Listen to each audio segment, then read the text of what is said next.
lahir di Mekah hari Senin 12 Rabiul Awal pada tahun 571 kalender Romawi. Rasul lahir dari ibu bernama Aminah dan ayahnya bernama Abdullah. Tahun tersebut juga disebut sebagai tahun gajah, yakni tahun ketika pasukan gajah di bawah pimpinan Abrahah Habasyah di tengah menyerang Ka'bah. Allah Subhanahu wa Ta'ala menghentikan aksi mereka dengan segala kebesarannya. Burung ababil pun datang menjatuh batu-batu untuk mendatangkan wabah penyakit. Kisah kelahiran Nabi Muhammad ini di dalam surah Al-Fil yang memiliki arti tahun gajah. Rasulullah lahir di masa ini dan dibesarkan sebagai anak yatim karena ayahnya, Abdullah, telah meninggal dunia sebelum usia genap 3 tahun. Semasa kecilnya, akhirnya dibesarkan oleh kakeknya Abdul Muthalib. Pada saat Nabi lahir, seorang ibu bernama Halimah Sa'diyah dengan ikhlas mau menyusui Muhammad, meski ASInya sulit keluar. Namun, karena keikhlasan Halimah pun diberi balasan oleh Allah Subhanahu wa Ta'ala, karena setelah itu air ASInya keluar dengan deras. Nabi Muhammad dilahirkan dengan keadaan yatim di rumah Abu Thalib. Semasa kecilnya, Rasulullah tumbuh dan menjalani kehidupannya seperti anak pada umumnya. Adanya tradisi Quraisy pada zaman dahulu, pada hari ke-18 membuat ibunya harus menyembunyikannya di pedalaman. Tradisi Quraisy tersebut membuat Nabi Muhammad tidak bisa merasakan kasih sayang ibunya sampai berumur 8-10 tahun. Hal ini justru membuatnya berada di bawah asuhan Halimah binti Sa'diyah selama 3 tahun. Rasulullah menjadi anak yang tanggap, bersikap baik, dan cerdas pada masanya. Pada masa remaja, Nabi Muhammad terjaga dari perbuatan merugikan kawan sekitarnya. Sampai suatu ketika, Nabi pun bercerita ketika 2 kali duduk saat mendengarkan pesta perkawinan di zaman jahiliyah. Allah justru menutup telinganya sampai tertidur dan terbangun esoknya. Setelah itu, aku tidak pernah lagi berniat mengikuti perbuatan buruk. Hadis riwayat Tabrani.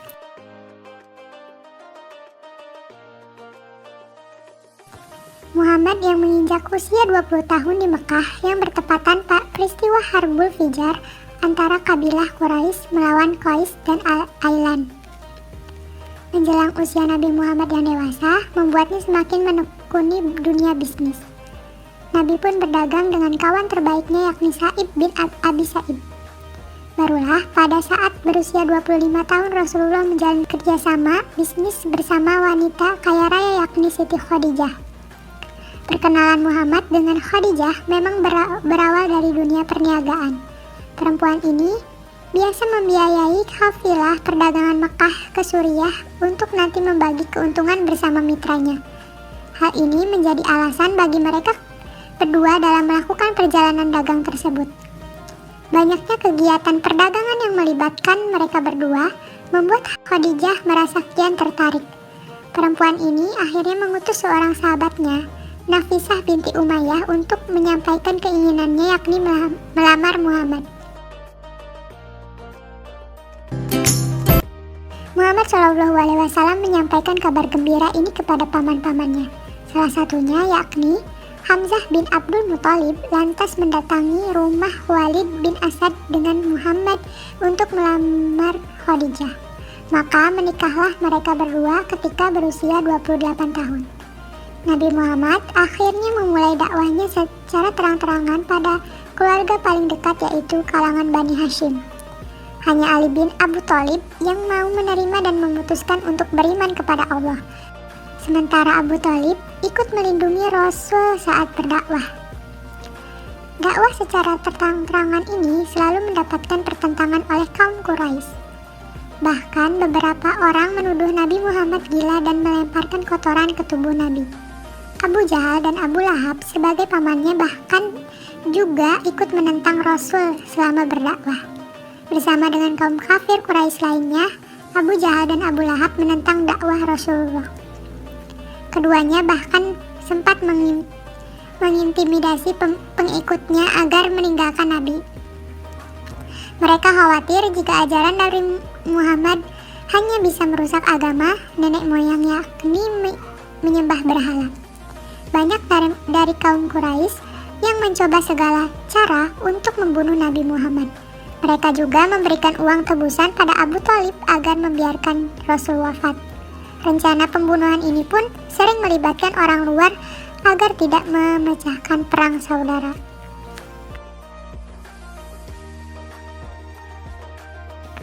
Memasuki zaman Rasulullah SAW, tepatnya di tahun pertama di Madinah, Nabi dan sahabatnya serta kaum muhajirin masih menghadapi usaha untuk tetap bertahan hidup. Hal ini karena tidak semua dari mereka merupakan orang berkecukupan, kecuali Utsman bin Affan. Kondisi kaum muslimin yang sudah mulai sejahtera di tahun kedua Hijriah, barulah muncul perintah zakat. Nabi Muhammad SAW akhirnya langsung mengutus Muadz bin Jabal untuk menjadi qadli di Yaman. Rasul pun memberikan nasihat kepadanya agar menyampaikan pada ahli kitab tentang hal ini. Nabi Muhammad melaksanakan perintah kurban ketika sedang melakukan haji wada di Mina. Saat itu Rasulullah menyembelih sebanyak 100 ekor unta. Beliau melaksanakannya sendiri pada 63 ekor, sementara sisanya ia serahkan kepada Ali bin Abi Thalib. Penyembelihan ini Nabi Muhammad lakukan setelah melaksanakan sholat Idul Adha. Perintah ini pun sudah ada di dalam surat Al-Hajj ayat 36. Mengenai jenis hewan yang bisa umat muslim jadikan sebagai kurban.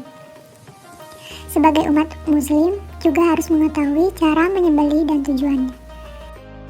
Abu Bakar sebagai sahabat Nabi Muhammad yang sedang tidak di Madinah, terjadilah peristiwa sangat menyedihkan. Rasulullah wafat bersamaan dengan turunnya wahyu Allah, yakni surat Az-Zumar ayat 30 yang artinya, sesungguhnya kamu akan mati dan sesungguhnya mereka akan mati pula. Nabi Muhammad mulai sakit di bulan Safar tahun 11 Hijriah. Beliau sakit kepala dan demam hingga akhirnya membuat suhu tubuh meninggi. Kondisi ini terjadi selama kurang lebih 2 minggu. Rasulullah akhirnya mengunjungi rumah istri-istrinya dan tiba di kediaman Aisyah dengan badan sudah lemah.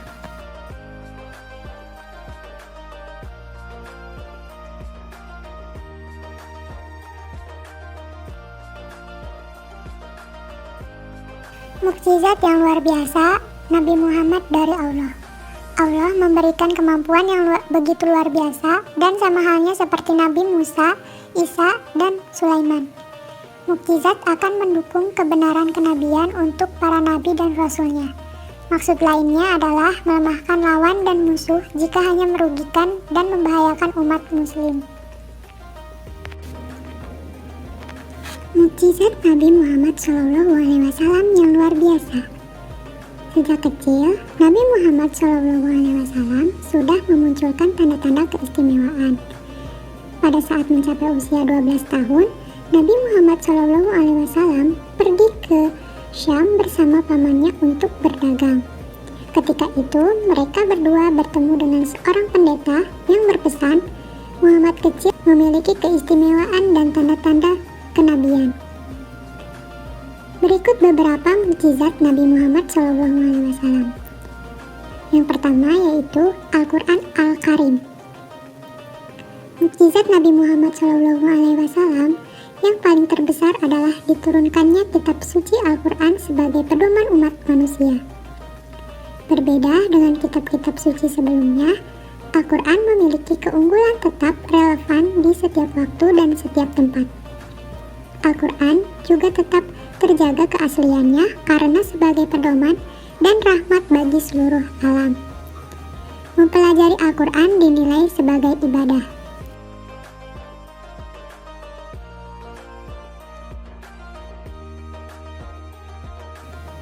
Yang kedua, keistimewaan dari Nabi Muhammad SAW yaitu peristiwa Isra Mi'raj. Allah mengizinkan Nabi Muhammad SAW untuk menempuh perjalanan jauh dari Masjidil Haram di Mekah ke Masjidil Aqsa di Madinah. Kemudian naik ke Sidratul Muntaha. Saat peristiwa inilah Nabi Muhammad SAW mendapat perintah untuk melaksanakan sholat 5 waktu.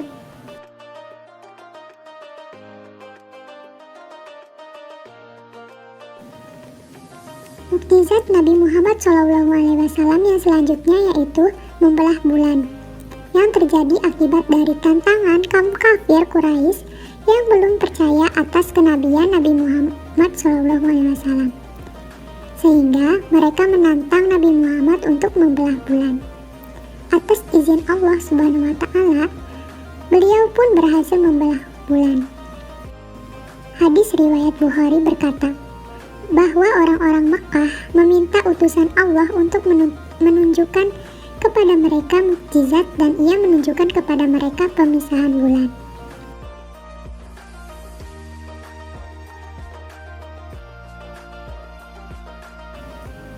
Mukjizat Nabi Muhammad SAW yang selanjutnya yaitu air memancar dari sela-sela jari. Mukjizat yang satu ini terjadi ketika perjanjian Hudaybiyah. Orang-orang merasa kehausan.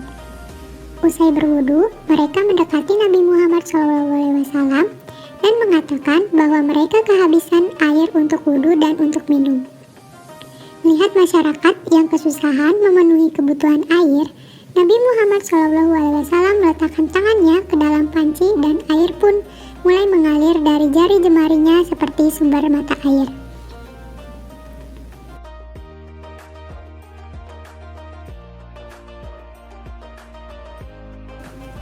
Mukjizat yang selanjutnya yaitu makanan sedikit cukup untuk orang banyak, di mana suatu ketika Nabi SAW sangat lemas karena menahan lapar.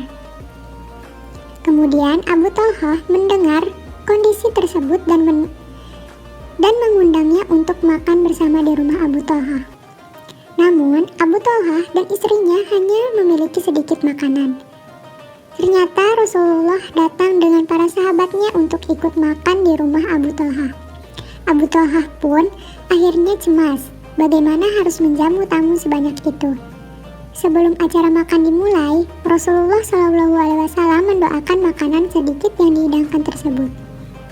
Karena jumlah sahabat Nabi SAW sangatlah banyak. Akhirnya mereka makan bergantian, dengan yang pertama makan 10 sahabat. Kemudian berganti 10 sahabat yang lain lagi. Begitu seterusnya.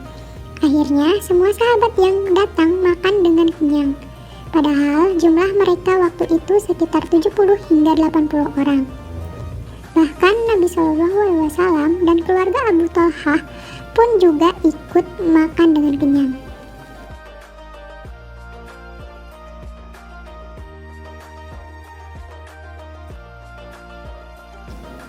Mukjizat yang selanjutnya yaitu doa minta hujan langsung dikabulkan. Suatu ketika saat Nabi Muhammad SAW berkhutbah Jumat, seseorang berdiri dan meminta doa supaya turun hujan karena kekeringan sedang melanda. Kemudian beliau berdoa dan seketika itu pula hujan turun dengan deras terus-menerus sampai hari Jumat berikutnya.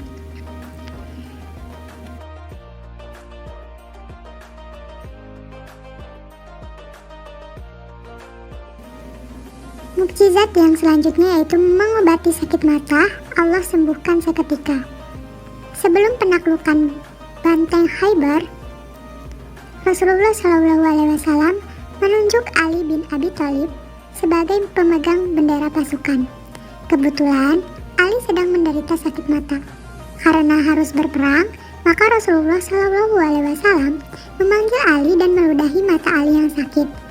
Seketika pula mata Ali bin Abi Thalib yang sakit itu menjadi sembuh seolah-olah tak pernah mengalami sakit mata.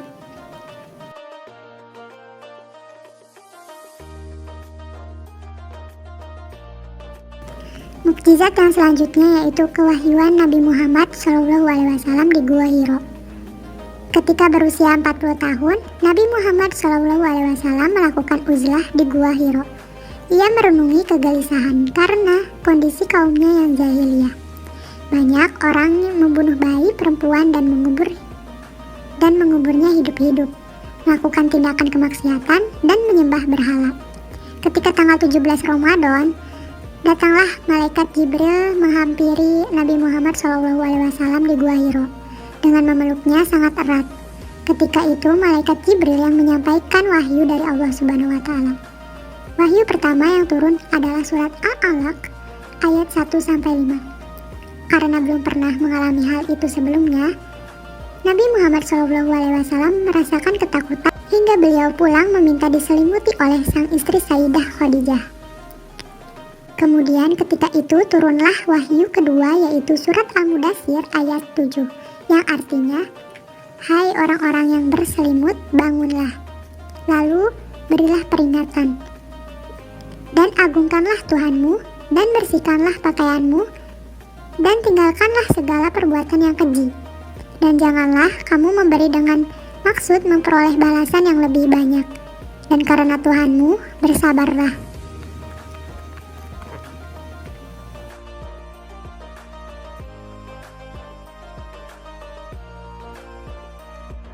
Mukjizat yang selanjutnya yaitu segelas susu mengenyangkan banyak orang. Di antara para sahabat Nabi Muhammad SAW, Abu Hurairah merupakan salah seorang yang masyhur. Nama julukannya yang berarti Bapak Kucing Kecil diberikan oleh Rasulullah SAW. Sebab lelaki dari kabilah Ad-Dausi ini senang merawat dan memelihara seekor kucing kecil saat waktu luangnya. Adapun nama aslinya pada masa jahiliyah adalah Abdusi Syams, yaitu atau hamba matahari. Begitu masuk Islam, Nabi SAW memberinya nama baru Abdurrahman. Setelah mendengar kabar hijrahnya Rasulullah SAW, Abu Hurairah pun bertolak dari kampung halamannya di Arab Selatan ke Madinah. Selama di kota tersebut, ia selalu setia mengiringi dakwah Islam. Karena termasuk kalangan muhajirin yang fakir, tidak memiliki keluarga maupun harta kekayaan, maka dirinya pun tinggal di teras Masjid Nabawi. Tempat itu disebut dengan sebagai As-Suffah. Kapasitasnya mencapai 300 orang. Dengan berbagai keterbatasan, para As-Suffah tetap bertahan dan bersabar. Memang, kehidupan mereka umumnya serba kekurangan. Bahkan, tak jarang rasa lapar harus dialami karena tiadanya makanan. Abu Hurairah menuturkan, suatu hari dirinya pernah dilanda rasa lapar yang hebat. Demi Allah, yang tidak ada sesembahan yang benar kecuali Dia. Aku pernah tengkurap bersandar pada sisi badanku karena kelaparan. Segenggam batu sudah kusumpah pada perutku untuk menahan rasa lapar. Abu Hurairah adalah sahabat Nabi yang sangat miskin, tetapi sangat banyak ilmu dan kuat hafalannya. Ia sering mengalami kelaparan. Pada suatu hari, ketika Abu Hurairah sedang duduk di jalan Nabi SAW, melewatinya dan tersenyum melihatnya. Beliau sangat mengerti akan penderitaan Abu Hurairah. Karenanya berkatalah Rasulullah alaihi wasallam, "Ya Abahir." Abu Hurairah menjawab, "La baika ya Rasulullah," yang artinya, "Aku datang memenuhi panggilanmu wahai Rasulullah." Beliau berkata, "Ikutilah aku." Maka Abu Hurairah mengikuti Rasulullah SAW sampai ke rumahnya. Kemudian beliau mengizinkan masuk. Di sana Rasulullah SAW menemukan segelas susu. Beliau bertanya kepada istrinya, "Dari mana susu ini?" Istrinya pun menjawab, "Dari fulan, ia menghadiahkannya untukmu." Rasulullah kemudian memanggil Abu Hurairah, "Ya Abahir." "La baikala ya Rasulullah," jawabnya. "Pergilah dan panggillah As-Suffah." Ahlus Suffah adalah sekumpulan sahabat yang tinggal di masjid Rasulullah karena tidak punya harta dan keluarga di kota Madinah. Abu Hurairah merasa berhak mendapat seteguk lebih dahulu agar kekuatannya yang hilang bisa kembali. Nanti jika Ahlul Suffah datang, tentang Abu Hurairah yang akan melayani mereka. Ia khawatir jika tidak kebagian. Namun Abu Hurairah tidak mau menentang perintah Rasulullah. Oleh karena itu, Abu Hurairah segera memanggil Ahlul Suffah. Mereka pun datang ke rumah Rasulullah. Rasulullah kemudian memanggil Abu Hurairah, "Ya Abahir." "La baika ya Rasulullah." "Terimalah ini, bagikan kepada mereka." Maka Abu Hurairah memberikan gelas susu itu kepada orang pertama. orang itu meminumnya sampai puas. Kemudian gelas tersebut dikembalikan kepada Abu Hurairah, lalu diberikan lagi kepada orang kedua, ketiga, keempat, dan seterusnya. Hingga semua merasa puas. Sungguh menakjubkan, gelas itu pun kembali diterima oleh Rasulullah. Rasulullah kemudian tersenyum kepada Abu Hurairah dan berkata, "Ya Abahir, ya labaika, ya Rasulullah, sekarang tinggal aku dan kamu." "Benar, wahai Rasulullah, duduklah dan minumlah." Maka Abu Hurairah duduk dan minum. Rasulullah terus memerintahkannya sampai Abu Hurairah berkata, "Demi Allah yang mengutusmu kebenaran, sungguh tidak ada tempat lagi dalam perutku." Kemudian Rasulullah bersabda, "Berikan kepadaku gelas itu." Beliau memuji Allah dan bersyukur lalu membaca bismillah dan meminum sisa susu itu.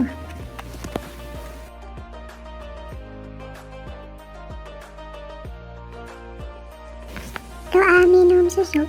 Allahumma barik lana fihi wa zidna minhu wa qina azabannar.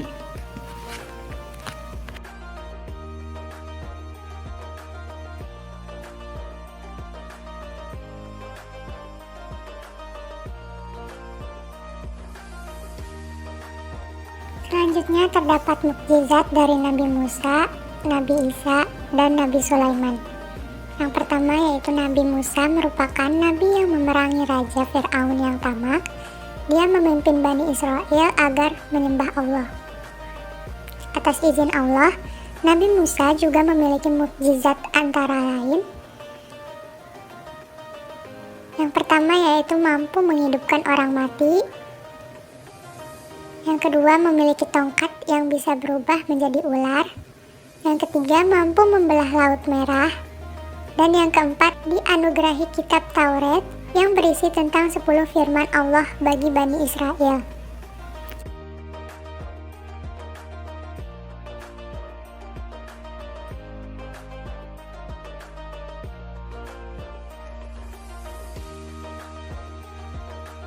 Yang selanjutnya yaitu Nabi Isa.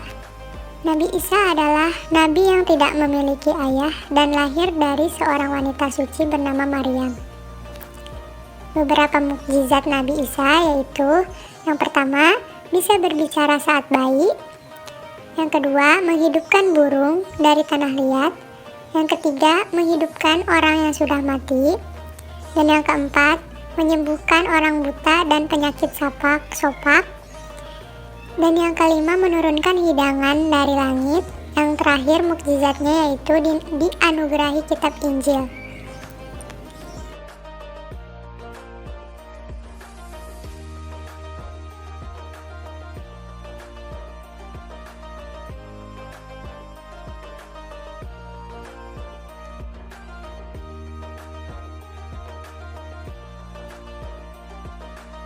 Dan selanjutnya yaitu mukjizat Nabi Sulaiman. Nabi Sulaiman ini merupakan satu di antara nabi yang terkenal sebagai raja yang kaya dan memiliki kekuasaan yang besar. Atas izin Allah, Nabi Sulaiman juga memiliki mukjizat di antara beberapanya, yaitu yang pertama memiliki kekayaan yang berlimpah. Bahkan dalam suatu riwayat dikisahkan bahwa istana Nabi Sulaiman sangat luas dan bertabur mulia. Yang kedua, dapat berbicara dengan binatang. Dan yang ketiga, mampu menundukkan angin dan hewan. Dan yang keempat, memiliki bala tentara dari kalangan manusia, jin, dan hewan. Yang terakhir yaitu mengalirkan tembaga dari perut bumi.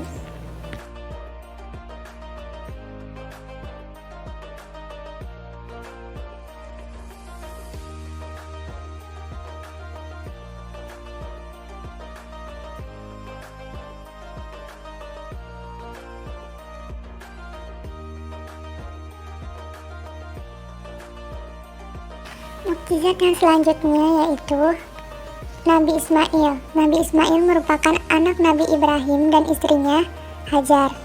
Satu di antara mukjizat Nabi Ismail masih bisa kita lihat hingga sekarang, yakni air Zam-Zam.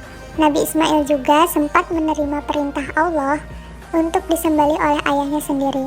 Namun, ketika Nabi Ibrahim mengeluarkan benda tajam untuk menyembelihnya, Allah menggantikan Nabi Ismail dengan kambing. Peristiwa itulah yang pada akhirnya menjadi awal mula kurban pada hari raya Idul Adha.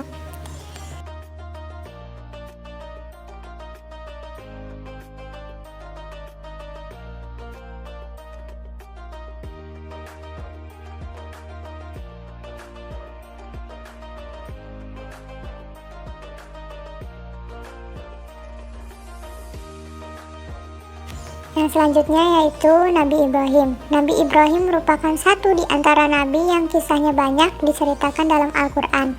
Mulai bagaimana Nabi Ibrahim menemukan Tuhan, melawan kezaliman Raja Namrud, hingga kisahnya dengan kedua anaknya yakni Ismail dan Ishak.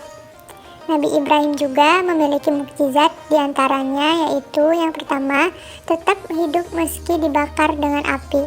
Yang kedua, menyaksikan burung dihidupkan kembali. Yang ketiga, mengubah pasir menjadi makanan. Yang keempat, memiliki anak saat usia 99 tahun.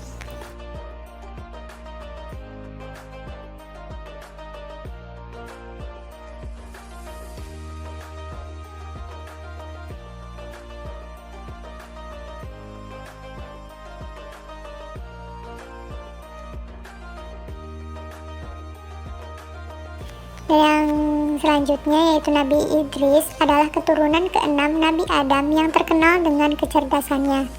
Banyak pesan kebaikan yang disampaikan Nabi Idris seperti nasihat untuk menjadikan sholat jenazah sebagai penghormatan, untuk selalu bersyukur, menghindari hasad dan dengki, melarang menumpuk harta yang tidak bermanfaat, dan mematuhi perintah Allah dengan ikhlas baik dalam sholat, berpuasa, dan amalan lainnya. Nabi Idris memiliki mukjizat, diantaranya yang pertama, memiliki kecerdasan mengamati fenomena alam dan mengartikan wahyu Allah. Yang kedua, manusia pertama yang bisa membaca dan menulis. Yang ketiga, manusia pertama yang bisa menjahit pakaian. Nabi Idris bisa menggunakan pakaian yang terindah sementara saat itu orang-orang masih menggunakan kulit binatang. Dan yang keempat, Nabi Idris pernah merasakan sakaratul maut dan dihidupkan kembali atas izin Allah. Yang terakhir yaitu pernah melihat surga dan neraka.